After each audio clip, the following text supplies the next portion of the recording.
साथियों, भारत एक ऐसा देश है जिसमें यूरोपियन लोगों को हजारों साल से बड़ा इंटरेस्ट है, क्योंकि इस देश की जो व्यवस्था है, धर्म व्यवस्था है, वर्ण व्यवस्था है, जाति व्यवस्था है, अस्पृश्यता है, रीति और रिवाज है, इसने हजारों सालों से विदेशियों की जिज्ञासा को जगाया कि ये जो विशेषता है भारत के लोगों की, ये दुनिया में अजीब किस्म की विशेषता है जिसका मिलान कहीं दुनिया में नहीं होता। इस वजह से दुनिया के वैज्ञानिक लोगों को हमेशा यह जिज्ञासा रही कि भारत की इस विशेषता का मूल कारण क्या है। ये जो जिज्ञासा है विदेशियों की, इन जिज्ञासा ने विदेशियों को भारत पर संशोधन करने के लिए मुश्किल हालात होने के बावजूद भी हमेशा प्रेरित किया, मोटिवेट किया, और प्रेरित करने की वजह से इस पर हजारों सालों से संशोधन हो रहा है। और आधुनिक समय में, आधुनिक भारत में, आधुनिक समय में यूरोपियन लोगों के माध्यम से ये संशोधन बहुत बड़े पैमाने पर हुआ। इसी तरह से अमेरिका के उताह विश्वविद्यालय में, जो वॉशिंगटन में है, वहां जो माइकल वामशाद है, जो बायोटेक्नोलॉजी विभाग का हेड ऑफ डिपार्टमेंट है, क्योंकि ये सब्जेक्ट भी मेरे ख्याल से बायोटेक्नोलॉजी का, दावरे साहब बराबर है? हाँ, मैं थोड़ा सा दावरे साहब को बीच बीच में, आपके बीच में, क्योंकि ये टेक्निकल बात जब आएगी तो डॉक्टर लोगों का एरिया है, क्योंकि मैं मानता हूं कि जो एरिया मेरा नहीं है खामखा उसमें जाने का कोई मतलब नहीं है। तो ये जो बायोटेक्नोलॉजी का जो विषय है, इस विषय का जो हेड ऑफ डिपार्टमेंट है माइकल वामशाद, उन्होंने एक जिज्ञासावश इसके लिए एक प्रोजेक्ट तैयार किया कि ये भारत के विशेषता का मूल क्या है, इसको ढूंढा जाए, इसको खोजा जाए। तो उसने एक प्रोजेक्ट तैयार किया। प्रोजेक्ट तैयार करते ही उसके मन में एक आशंका पैदा हो गई कि इस प्रोजेक्ट का जो कंक्लूजन होगा, हो सकता है भारत के लोग इसको मान्यता देने से इनकार कर दे। इसलिए उसने एक और रास्ता निकाला, क्यों न भारत के ही जो वैज्ञानिक लोग हैं, इस प्रोजेक्ट के साथ भारत के वैज्ञानिकों को जोड़ दिया जाए, और जो संशोधन है, ये संशोधन ट्रांसपेरेंट मेथड से किया जाए, यानी उनके सामने रखा जाए, वो भी उसमें शामिल कर लिया जाए।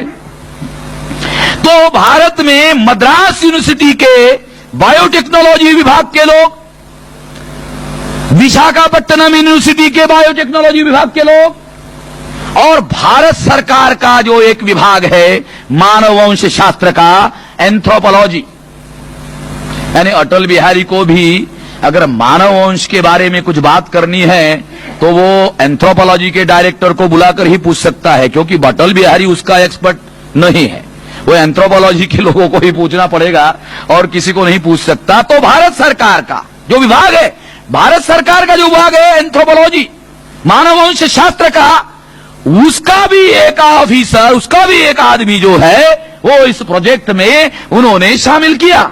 अब क्या हुआ, अमेरिका, यूरोप और भारत के 6 लोग जो है, इसमें उन्होंने साथ में एक जॉइंट प्रोजेक्ट तैयार किया।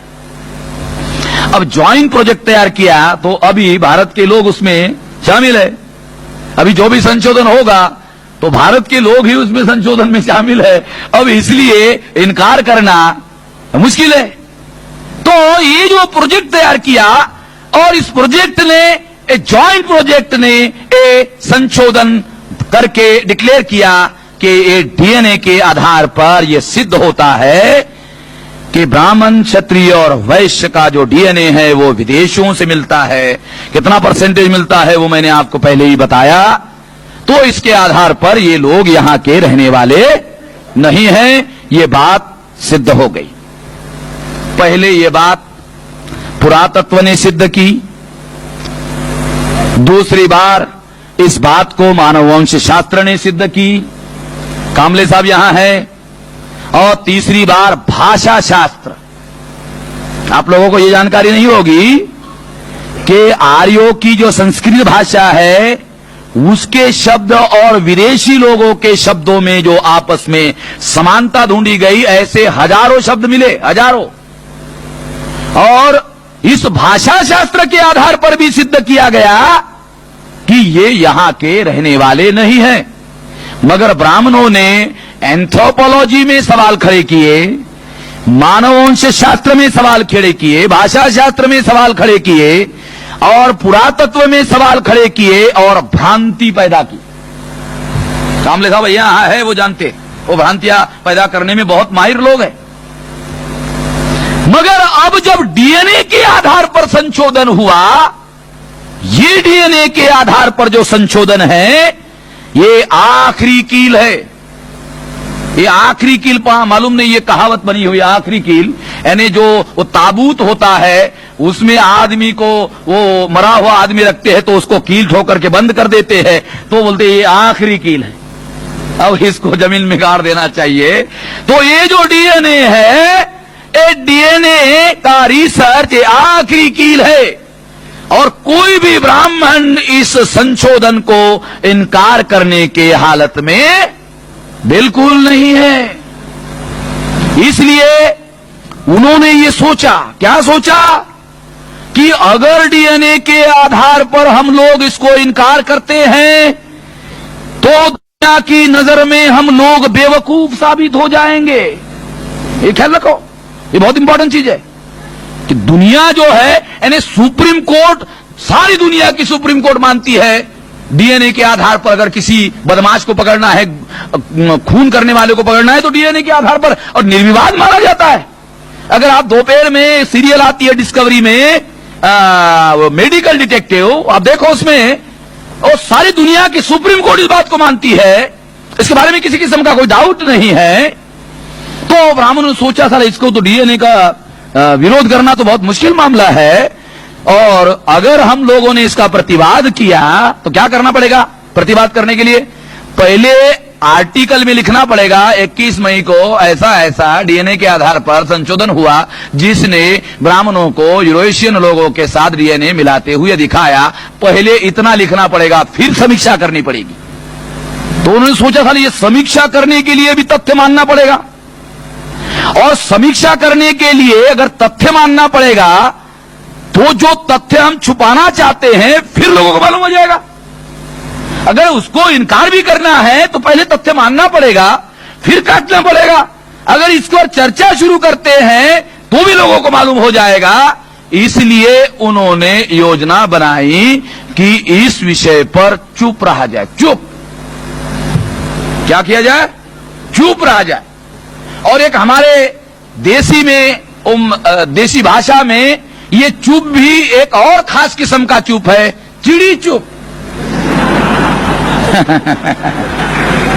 चिड़ी चुप। मैं तो देसी आदमी हूं, देहाती आदमी हूं।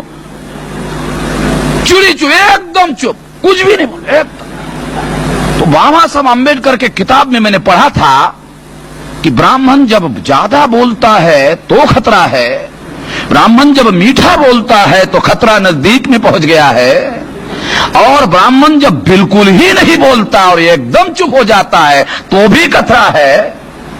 उन्होंने अंग्रेजी में शब्द प्रयोग किया, कंस्पिरेसी ऑफ साइलेंस।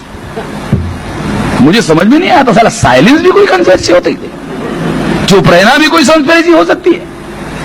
मगर जब डीएनए के बारे में ब्राह्मणों ने चिड़ी चुप रखने का कार्यक्रम शुरू कर दिया तो मुझे बाबा साहब अम्बेडकर का कंस्पिरेसी ऑफ साइलेंस, ये जो अंग्रेजी शब्द है, ये मुझे याद आ गया। साला ये बात कि ये चुप रहना भी एक बहुत बड़ा षड्यंत्र होता है।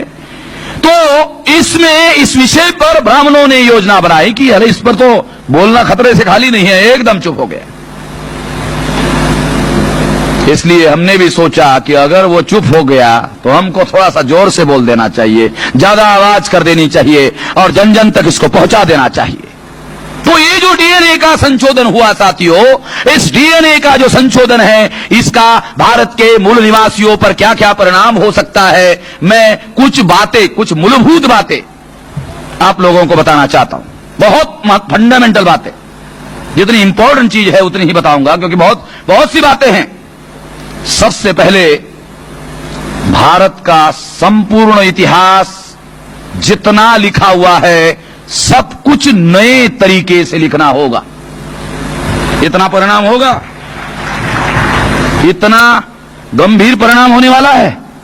सारा जितना कुछ लिखा हुआ है, जो भी इतिहास लिखा हुआ है भारत का अनुमान प्रमाण पर, अभी अनुमान और प्रमाण करने की जरूरत नहीं है। अब निर्विवाद एविडेंस है डीएनए, और डीएनए को आधार बनाकर आप विश्लेषण करो। अभी अनुमान प्रमाण करने की जरूरत नहीं है। और जो लोग डीएनए को आधार बनाकर इतिहास नहीं लिखेंगे तो लोग कहेंगे ये बैकवर्ड इतिहासकार है। ये कौन सा इतिहासकार है? ये बैकवर्ड इतिहासकार है, ये बैकवर्ड हिस्टोरियन है। इतना इंपॉर्टेंट परिणाम होने जा रहा है, और अगर वो लोग ऐसा इंटरप्रिट नहीं करेंगे तो हमको इतिहास का डीएनए के आधार पर इंटरप्रिट करना होगा। तो मैं आपको इसके आधार पर कुछ डीएनए का जो संशोधन है और संशोधन को एप्लीकेशन करके आपको थोड़ा सा विश्लेषण करके समझाता हूं, क्योंकि ये मेरा विषय है, क्योंकि ये बायोटेक्नोलॉजी ये मेरा विषय नहीं है। फिर भी ये डीएनए जो है इसका लॉन्ग फॉर्म है डीऑक्सी न्यूक्लिक एसिड। ठीक है दाऊद साहब, डीऑक्सी न्यूक्लिक एसिड, ये उसका लॉन्ग फॉर्म है। तो ये जो डीऑक्सी न्यूक्लिक एसिड है, ये डीएनए क्या है? हजारों साल पहले जो आपका पुरखा था, हजारों साल पहले जो आपका पुरखा था, उसके शरीर में जो डीएनए था, उसके 5000 10,000 साल पहले आपका जो भी पुरखा था, उसके शरीर में जो डीएनए था वही आपके शरीर में है। और ये जो डीएनए है, ये आपके शरीर में जो है उसके आधार पर यह सिद्ध किया जा सकता है, टेस्ट करके सिद्ध किया जा सकता है, टेस्ट करके सिद्ध किया जा सकता है कि हजारों साल पहले आपके पुरखों में यही डीएनए था। तो डीएनए क्या है? ये शरीर के अंदर का एक छुपा हुआ सूचना तंत्र है। ये डीएनए शरीर के अंदर छुपा हुआ सूचना तंत्र है, और ये सूचना तंत्र आनुवांशिक गुणधर्म, आनुवांशिक गुण, गुणसूत्र, ये जो आपके पुरखों का आनुवांशिक जो गुण था, वो हजारों सालों से ये डीएनए क्या करता है? एक डीएनए क्या करता है? ये डीएनए ट्रांसफर करता है पीढ़ी टू पीढ़ी, पीढ़ी दर पीढ़ी, पीढ़ी दर पीढ़ी, पीढ़ी दर पीढ़ी, हजारों सालों से ये डीएनए ट्रांसफर होते रहता है। एक पीढ़ी से दूसरे पीढ़ी में, दूसरे पीढ़ी से चौथे, पांचवें, 10वें, एक ट्रांसफर होते रहता है। As it is, no change, किसी किस्म का कोई चेंज नहीं होता। और इस वजह से डीएनए आधार हुआ कि तुम्हारे पुरखे कौन थे और तुम्हारे कौन थे, उनके कौन थे और तुम्हारे कौन थे, यह सिद्ध करने के लिए डीएनए आधार क्यों हुआ? इस वजह से हुआ। यह है डीएनए। और इस आधार को अगर हम मानते हैं तो इस आधार पर थोड़ा विश्लेषण करते हैं। कल्पना करो, इमेजिन करो कि ये जो आक्रमणकारी आर्य भारत में आए हैं, और आने के बाद यहां के लोगों को उन्होंने पराजित किया। पराजित करने के बाद स्वाभाविक रूप से एक बात जानने की जरूरत है कि जो आक्रमणकारी लोग होते हैं वो हमेशा अल्पसंख्याक होते हैं, और जिस देश में वो जाते हैं वहां की प्रजा बहुसंख्याक होती है। और अल्पसंख्याक और बहुसंख्याक जब आपस में साथ में आते हैं तो अल्पसंख्याक लोगों के मन में हमेशा बहुसंख्याक लोगों के प्रति इन्फीरियरिटी कॉम्प्लेक्स डेवलप होता है। कल्पना करो, एक मोहल्ला है जहां 99% ब्राह्मण रहते हैं, और उसमें एक आदमी हमारा अधिकारी है, हमारा अधिकारी है, कमिश्नर है, और उसमें इनकम टैक्स वाला कमिश्नर है, और उधर रहता है पैसे की वजह से। तब भी वो जो ब्राह्मणों के बस्तियों में रहेगा उसके साइकोलॉजी में हमेशा इन्फीरियरिटी कॉम्प्लेक्स रहेगा। पता नहीं आप लोगों को ये बात किस तरह से समझ में आए, ये समझने की जरूरत है। फॉर एग्जाम्पल, मैं उधर आपको एक नागपुर का उदाहरण बताता हूं। नागपुर में महारों की एक खास बस्ती है, इंदौरा। पता है नागपुर के लोग होंगे यहां, 100% वही, कोई दूसरा नहीं। तो वहां जाओ, फिर उन लोगों की साइकोलॉजी देखो। किसी की नहीं सुनते वो, बिल्कुल नहीं, अपनी चलाते। और दूसरों को सुनना पड़ता है, ब्राह्मण भी रहा तो उसको सुनना पड़ता है, बराबर उनको सुनना पड़ता है। ये जो जनसंख्या के घनत्व का जो साइकोलॉजिकल इफेक्ट होता है, ये इफेक्ट हम लोगों को समझना है। तो मैं एक और आपको उदाहरण देता हूं। मैं उदयपुर में कार्यक्रम के लिए जा रहा था, तो एक हमारा आदमी, मुझे किसी ने कहा कि भी इनके मारुति गाड़ी में बैठो, हम जा रहे थे। तो गाड़ी से मुझे ले जा रहा था, तो बीच में मुस्लिम समाज की बस्ती आई, तो उसने मुझे कहा, क्या कहा कि मेश्राम जी अब हम पाकिस्तान से गुजर रहे हैं। मैंने कहा उदयपुर में है भाई, उदयपुर में पाकिस्तान कहां है? क्या बात कर रहे हो? उसने कहा ये जो बस्ती देख रहे हो ना, ये पूरी मुसलमानों की है। तो वो कह क्या रहा था, ये पाकिस्तान से गुजर रहे हैं। तो जब मैं कार्यक्रम के स्थल पर पहुंचा, तो हमारा मामसेब का जो कार्यकर्ता था उसको मैंने अलग लेकर गया। अरे ये जो गाड़ी में मुझे बिठाया था, ये कभी बीजेपी में था क्या? क्योंकि वो जानता नहीं है मुझे, मैं कौन हूं। मैं तो लक्षणों के आधार पर